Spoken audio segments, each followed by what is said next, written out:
Hello everyone and welcome to a new ATFX video. My name is Gonzalo Canete and I'm here one more time to give you a quick update in this occasion about Nvidia, the results of Nvidia.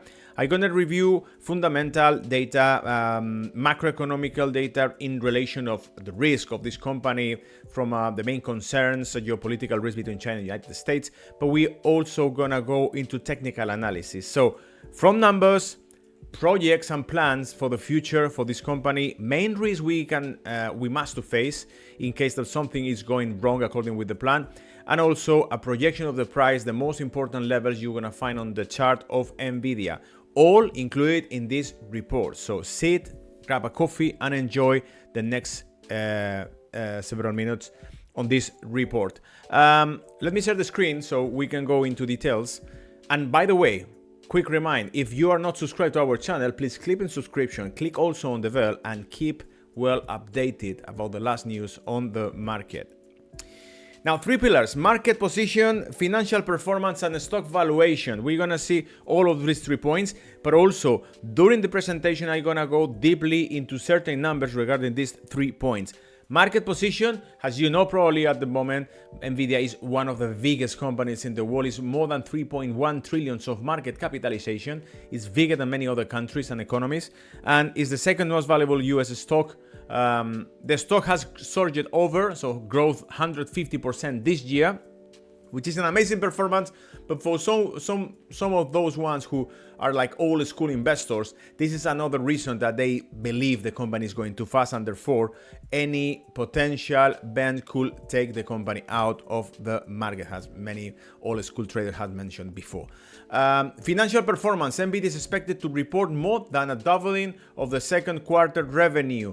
Once again, this is another kind of classic on Nvidia. For the last few periods, for the last 5 years, they have been overperforming the expectations. The company has consistent track record of beating revenue expectations for the past 5 years, as I just mentioned. Stock valuation: stock is valued approximately 37 times its forward earning. Therefore, we could consider the stock expensive compared with others. This represents a premium valuation compared to the average of around 29 from the top 6 tech companies. So therefore, again, from a technological sector, Nvidia will be one of the most expensive ones if we consider how much earning is generating annually to the shareholders and how much they are paying for hold these stocks on their portfolio. Which is not bad, but it means like again, it shows clearly that there is a high expectations on this market, on this stock, and therefore the investors are waiting for really good performance. Otherwise, they are actually buying something that is relatively expensive. Now, going into projects, what exactly they are promising to the investors in terms of future? What is the future of this company? We got two systems: the classic or the current Hooper architecture for the GPUs, for the semi-processors they're building up. But they are also announced a new architecture based on Blackwell, which in theory will optimize the performance of these microprocessors, and therefore it's gonna be more attractive on the next generation and blah blah blah and so on. So what is the problem on this? Well, if Hooper is the current one and Blackwell is the next one, first of all, by announcing Blackwell, they also could cause that some of the investors and especially some of the clients of Nvidia could keep on hold the orders just to waiting for the new Blackwell. And on the other hand, if Blackwell by any reason is delayed in terms of delivery, obviously they could cause a certain disruption on the earnings of the company. Now, going into details, concerns about an air pocket for Hooper, demand to the customers awaiting Blackwell. CEO Jensen Huang is expected to address these concerns and lay out a vision for continued data center growth. And in case of Blackwell shipments, a potential brief delay in Blackwell shipments is not seen as a significant concern. Nvidia is expected to comment on the timeline for early Blackwell shipments. Let's see what happens during the results presentation. If they mention anything in particular about that timeline, will be very interesting to follow up. Blackwell ramp in 2024. The supply chain is building capacities for next calendar, translating to 100 billions into 150 billions in potential revenue for systems, just systems alone. There are expectations from Blackwell to drive significant data center revenue in 2025. Therefore, we are expecting that this is actually a kind of exponential growth caused by the new technology. Now, talking about the risk, potential risk, concerns over power availability to an electricity cost for customers, potential delays on Blackwell shipments could shift revenue into later quarters, like I mentioned a couple of minutes ago. The main problem is if they delay the delivery of this new technology, these new microprocessors, CPUs, obviously they could cause certain impact on the sales and on the results. Prospect. Blackwell and subsequent Rubin innovations are expected to drive further revenue growth in 2026. There is a continuous strong demand for Hopper GPUs in the short term. We're gonna sell Hopper architecture GPUs while we're getting ready the next source of income for Nvidia, which is Blackwell architecture, the next generation. Estimate results. The consensus revenue estimate for 2026 is 194 billions, up from 64 billions in 2025. There are expectations for Nvidia to beat revenue estimations and provide a strong guidance for the future quarters. As you can see, this is only what we see 1 and 2 years forward, but still many different things could happen, like I mentioned at the entry of the video. Even macroeconomic or geopolitical risks, which is disruptions on the global chain supply caused by China and United States trade war, as we have seen in the past, and as we know that at the moment is new, and again, new taxes imposed on importations of Chinese products, especially for those ones related with electronic, and therefore eventually could impact on this company. A strong market position. Nvidia's strong market position and financial performance make it a compelling investment. I will give you in a few minutes more specific details about what is the percent exactly they have on debt, what is the equity they hold, and therefore what is the ratio of leverage from a financial perspective the company is using. And I will give you in advance that the results are really good in terms of leverage. This company is not actually super risky. It's actually in a better conditions than many other competitors like AMD, for example, right? Growth potential. New projects and innovations such as Blackwell have the potential to drive significant future growth. Risk migration. Potential risk and mitigates by strong demand and supply chain capacity. And next steps, monitor Nvidia earnings report for insights into Hopper demand and Blackwell shipments.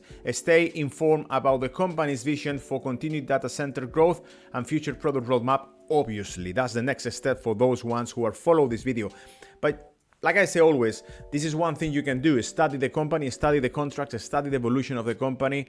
But mainly, we go to the charts. We go to the numbers, fundamental analysis perspective, and we also go to the charts to see what the market exactly is doing and how the price is moving. Going to fundamental. Securities and fundamental analysis. We have, for example, in this one provided by Seeking Alpha, we can see what is the expectation, what was the last quarter earnings, and what is the upcoming quarter's earnings. What is the expectation, which is 0.64% earnings per share, EPS, again, $0.64 per share. Revenue estimation is 28.7 billions of dollars. And as you can see, the revisions done on EPS has been more positive than negative. 90 times review it positively by analysts on Seeking Alpha and 12 times negatively. Therefore, based on this ratio of perception, it seems to be more positive than negative.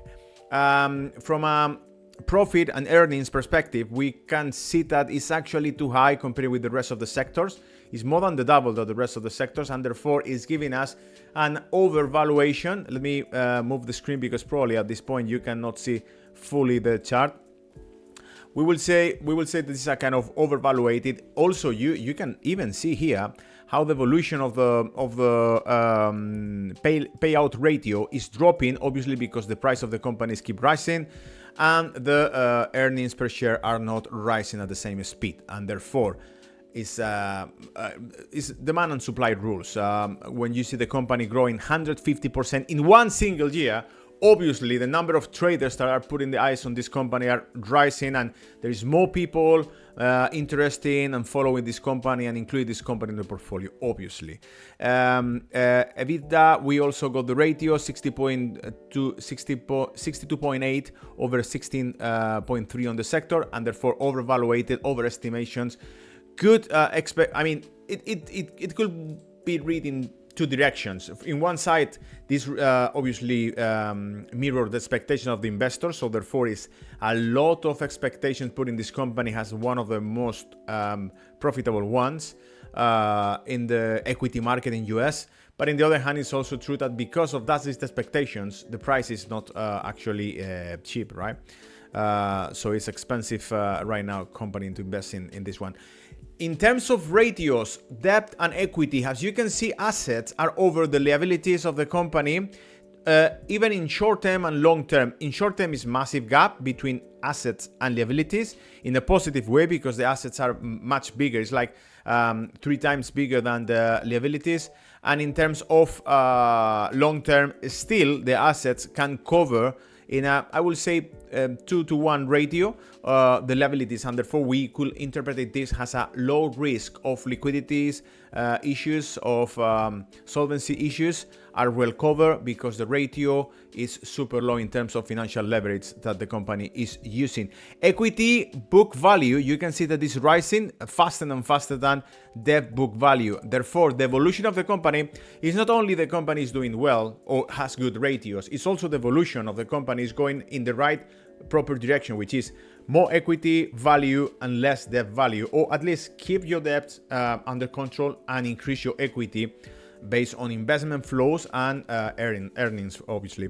Now, finally, we got the numbers, we got the charts. Again, let me set the whole screen so you will see everything into detail. I would like to highlight, first of all, that we are not actually seeing Nvidia right now in the best moment. We can see that it has been recovered for the last few weeks very well.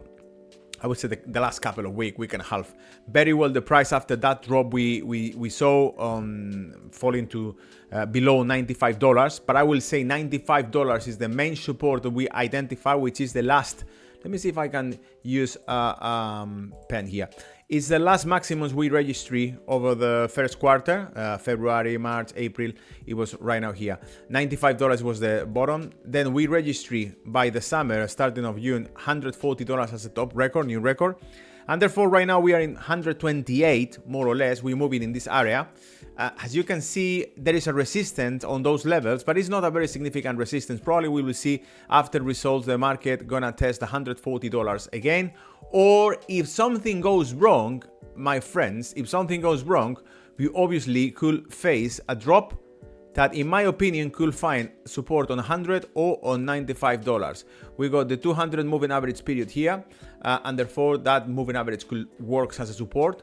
And we also see that if in the case the 140 is broken up, I will say that the next projection 185 has the new top record, which obviously a pivot point of 50%, like in every single bullish movement we can see. Therefore, from here you can see the 50%. From here to here you can see the 50%. And again, from 140 to 140 to 185, we got $45 of movement. Therefore, $22 over that price. 160 to 160. I will say that's a pivot level for this company, and therefore that's the evolution that we could expect on the company. Hold on a second, because I'm also gonna share with you the short-term chart. Let me see if I can just keep moving forward. Yeah, that's the short term. This is interesting movement. Let's imagine that actually what is happening is after this and these two tops, 3-1 actually, is making this movement. If by any chance the market is dropping, I will say that 105, more or less, between $100 to $105, it could be another shoulder like this one, another V, and then 128 will become the trigger to neckline, right? If it's broken that level, then project all the price up, following this movement upwards, okay? That could be one of the scenarios if we see the market falling. So in summary, because I know you want to see the conclusions clear, especially those ones who are more amateurs, I would say that in summary, if we see the movement of the market in this case, dropping is still not a bad signal. It's actually another opportunity to grab Nvidia's in a better price, because obviously the evolution in terms of numbers from a fundamental perspective, it's good. The numbers are really working really well. It's overvaluated, but that's always happens when the company is doing well and is attracting a lot of attention. So it's overvaluated, yes, but the numbers are going well. It's not a high financial leverage, and it's also very good projections in terms of numbers. Also from a technical analysis perspective, seems to be bearish, and it has a really good evolution, and therefore I believe we can expect good results from this company. Once again, thank you for watching, and thank you for follow our market reports. And again, click on subscription, click on the bell, and follow up for the next market reports. Take care. Bye bye.